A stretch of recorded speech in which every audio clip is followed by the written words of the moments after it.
Long ago, the people spoke of a sacred island, a sea-bound holy land where Deus dwelled, Alfheim. Since time immemorial, the high elves of this island lived in peace with dragons, using mystic rune songs to commune with their mighty allies. Yet, this peace did not last. Deus, a force more powerful than any dragon, looked upon this world with disdain and sought to build a new world atop the old. High elves, who were loyal to the dragons, did battle with their kin, who stood beside Deus. Chaos, suffering, war spread forth from the Holy Land, a shadow to cover the entire world.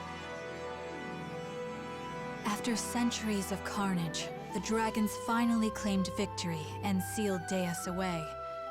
The war had been won, but at what cost? The battle had exacted a terrible price upon their kind, and few remained. Ages of war had left Alfheim a barren wasteland, and those elves who fought for the dragons left their home to seek peace in a new life on the mainland.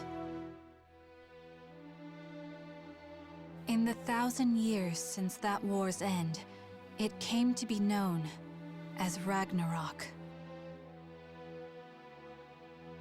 Over the long years that followed, life slowly returned to Alfheim. The land darkened by war grew bright again, and humans soon came to settle in its newly fertile fields. These immigrants founded the Kingdom of Astoria, and its dominion grew to span all of Alfheim. However, 10 years ago, the trumpets of war sounded across the sea once again, and Alfheim was invaded by the largest nation of the mainland, the Lombardian Empire. This peaceful island was once again plunged into the fires of war. The Knights of Astoria fought bravely, but the Empire's strength was overwhelming. The defenders lost more and more ground by the day, until over half the land was under Lombardian control. Yet, Astoria managed to push them to a stalemate, thanks to the military support of the Elven Kingdom of Welland, denizens of the mainland, and neighbor to the Empire. Astoria held a key to victory, their famed Dragoneers, warriors who wield harmonics, instruments gifted to mortals long ago by a dragon of old. That dragon, he who forged the harmonics from his own body and granted those blessings unto mortals, was the almighty Shining Dragon, the same creature who now inhabits the body of a boy named Yuma. It is here and now, as the Shining Dragon soars through Astorian skies, that our story begins.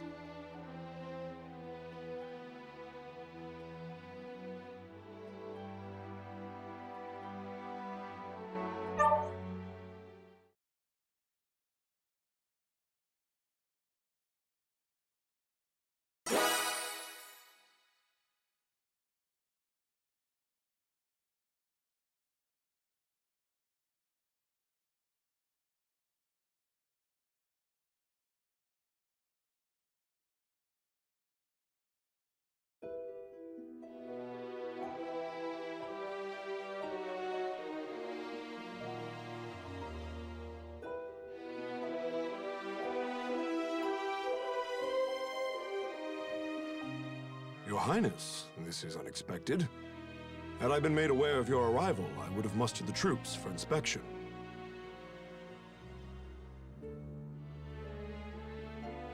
I'm not here to inspect your men.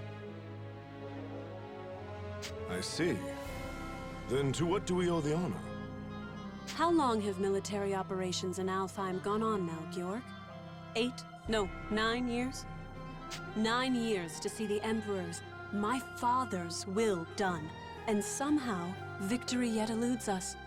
The Emperor wishes to convey his impatience. He desires results. To that end, I come bearing the burden of command. By the Emperor's will, the invasion of Alfheim continues under my supreme authority. Your Beowulf now obeys me. I'll hear objections. I have none, Your Highness. We of Beowulf, the Knight Sanguine, have thus far failed in delivering our Emperor his conquest.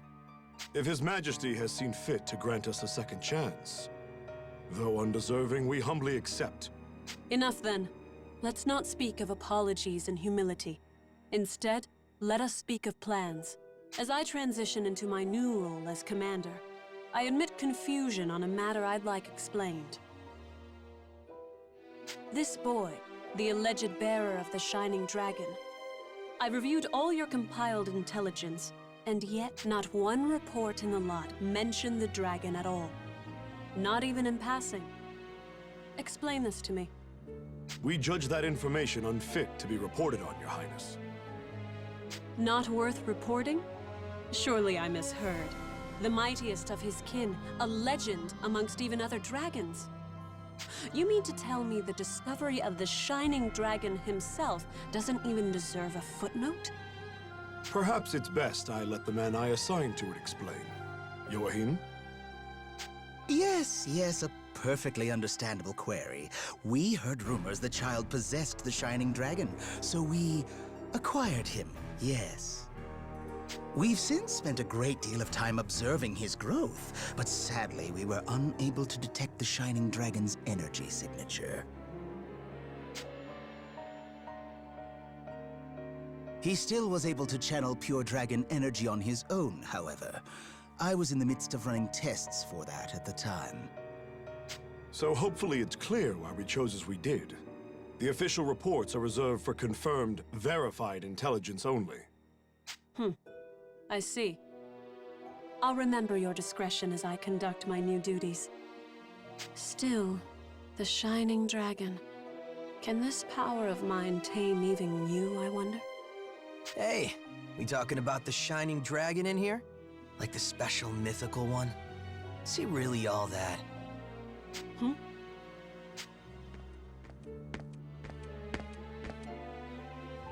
Zest, you're late. Care to explain yourself? And show some respect. I'll not tolerate your lip in the presence of Her Highness. Already crawling up my back, Georg? I'm not gonna be rude. Promise. Hey, Princess. You brought your Draco Machina with you, right? So between them and the Shining Dragon, who do you think is stronger, huh? Between the Shining Dragon and my 3 spears? I cannot say. He fled before any true test of strength could be had. But the spears have already communed with me on this matter. They prescribe caution in dealing with him. Nothing more. I see. So he might actually be fun to play around with, is what you're saying. Like if your big fancy Machina aren't up to snuff. Zest, I told you to mind your tongue. What? Just calling it like I see it. Zest! Fine, I'll just go. Later. Georg, who was that man? Oh, Zest. Yes, my strongest lieutenant. Strongest of all the Knights Sanguine, in fact. I see. Less fortunately, he has a certain temperament. As his captain, I regret to report his mood swings are difficult to work around. I thought I felt a measure of power in him. If he's as unruly as you say, that is misfortunate. Well, no matter. I have concluded my business here for the day. We'll continue planning on the morrow. Thy will be done, Highness. Before you go, though, Beatrice? Standing by, sir. I couldn't help but notice you didn't bring your retainers, Highness. Please, I would have you employ Beatrice instead. You'll find her capable. My name is Beatrice. It will, of course, be my pleasure to serve your highness.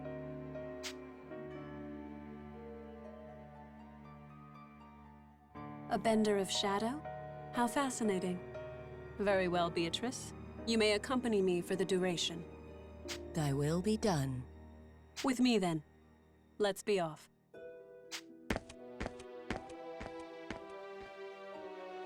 Let me guess, before you start. Don't leave her side for even a moment, and make sure her every need is seen to.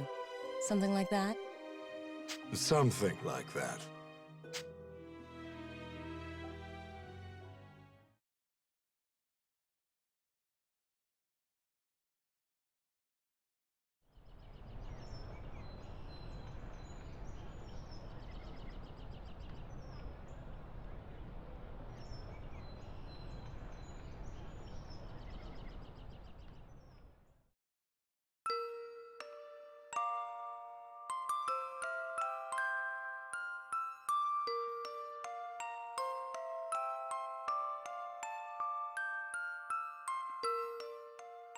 Does it still hurt? You're safe now. I promise. What's going on? Hey, no moving! Stop! You'll reopen your wounds! I see. I'm having a dream? Which means this is back then. Please! I know it hurts, but you can't move! Oh, no, no, no! If you're in that much pain... Oh, I know! I'll cast a spell to numb the pain, alright? Just hold still a moment longer. Here goes. Ready? That's right. I remember now. That girl, she... That girl. Her name, why can't I... remember?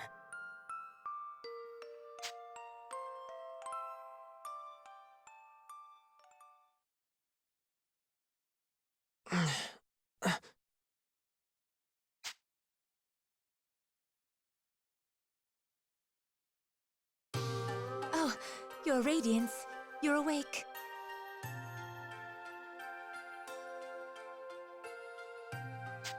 Where? You're in Marga, Your Radiance, the royal capital of Astoria. I see. And you're Kirika, right? Kirika Toa Alma of Welland. I'm also known as the Diva Magica.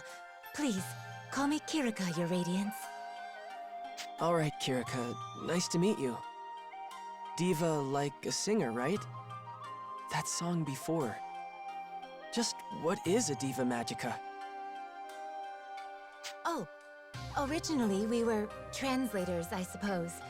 Divas once acted as bridges between men and dragons, communicating will and whim. When dragons still roamed the world, there was peace. They spoke to us, taught us, sang to us in their ancient rune songs. Though the dragons are gone now, and the skies over Alfheim are empty, we divas still play the songs in remembrance. A new Diva Magica begins training from a very early age, not just to master rune songs, but draconic lore, historical texts. That's how it was for me anyway. I applied myself to my training, but it always felt off, empty. But then I met you, Your Radiance. I always knew you returned to us. That's why I've been studying, playing my heart out, and now you're really here.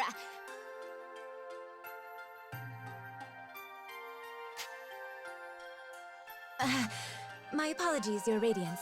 I allowed zeal to overcome me.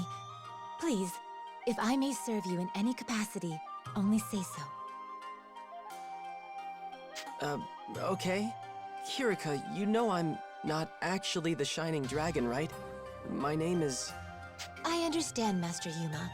Perhaps not in fleshly form, but in spirit, you are the Shining Dragon. Okay, I'm the Shining Dragon. We'll go with that. Honestly, I'm just glad to have someone looking after me.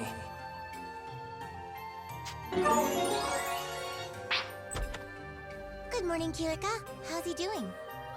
Oh, he's awake? Mom! Mom! And that was Primula. Her mother Emma runs this place. The Seagull Inn, I should say. Mom, look! Oh my, good to see your eyes open, dear. You gave us quite the fright when you wouldn't wake up, you know. I did? Thank you for looking after me, ma'am. Breakfast is ready, so why don't you come down and put something in your stomach? Oh, and the princess is here. Best not make her wait. The princess? In time, Your Radiance. I think you'll understand after you two have spoken.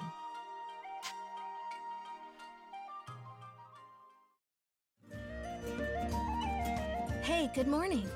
You had a rough night. Were you able to rest up? What's wrong?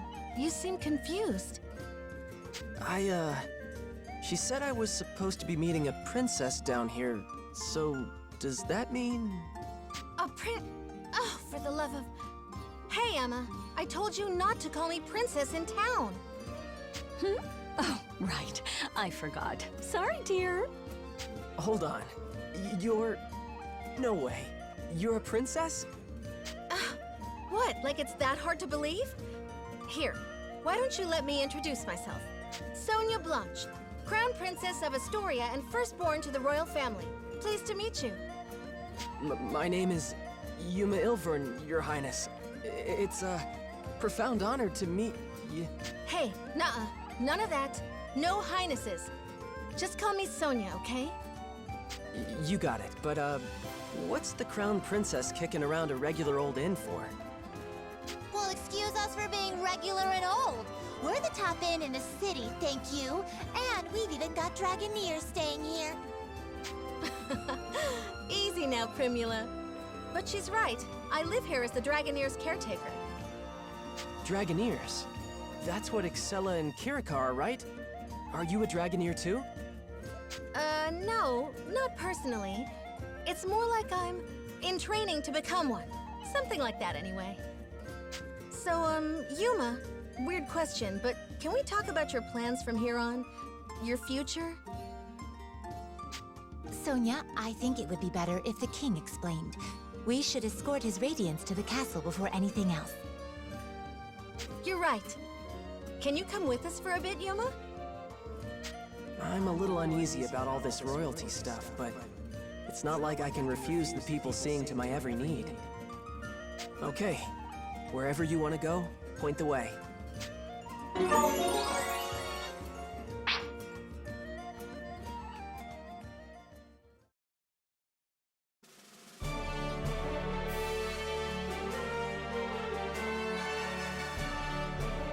Welcome, Sir Yuma. I am Albert, King of Astoria. Thank you for making the journey to my humble hall. Yes, sir. Oh, come, Sir Yuma. No need to be so stiff. Actually, if I may call you simply Yuma? Sure, that's fine, sir. Very good. Now, Yuma, I'm sure you have some guesses as to why you're here. The Shining Dragon, right? Then we're all on the same page. That's the short version, yes. However, let me first assure you of your freedom in this hall. Unlike the Empire, I have no intention of holding you against your will. You alone will choose whether to lend us your aid, and you alone will decide what shape that aid takes. That being said, if I may be so presumptuous, I would ask you for a particular kind of aid. The Shining Dragons, if it's yours to give. For nearly a decade now, Astoria has slowly bent and buckled under the Empire's boot heel. We're locked in a bad stalemate, to be frank with you. Marga's fortifications have seen that it remains standing for now, but we cannot place our faith in the walls forever. Then there are refugees fleeing occupied lands, and the poor souls left behind. They are my subjects, and I their king. I am duty-bound to protect them. I understand. I've seen the Empire do some terrible things out there. When I was at Galritz, I saw cruelty. All kinds of inhumane experiments. Will you help us? With the Shining Dragon's power, Alfheim could be free of Imperial influence. I want to stop them too, I really do. but I can't use the Shining Dragon's power to do it. It's too... To what? It's not like he's evil. He helped me and Kirika, remember? No, not evil. It's more like... Ugh! Then make a decision, why don't you? What does his power even mean to you, huh? Well... Answer me! This is all about you, so why don't you say something? If you've come this far just to clam up, ugh! I don't understand you. Sonia, enough. Yuma can hardly make his own decisions when you lay the pressure on so thick. What? No, I didn't mean... No, I'm sorry, Yuma. None of that was right of me to say. Please excuse my display. You know I don't mean to embarrass you in your own hall, Father. And Yuma, can you forgive me? I know you have your reasons, so if you don't want to use your power... No, it's okay. I should be the one apologizing. In the end, the fault lies with me, I think. You did, after all, just escape from Imperial prison. Perhaps I was wrong to push for answers when you've been left with only questions. Shall we take a break for now? A moment to think with clear heads would do us all well. You are dismissed, Yuma. Please, take whatever time you need, see the city, and return with your decision once you've made it. Fair? Yes, if you say so, Your Majesty.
Hello!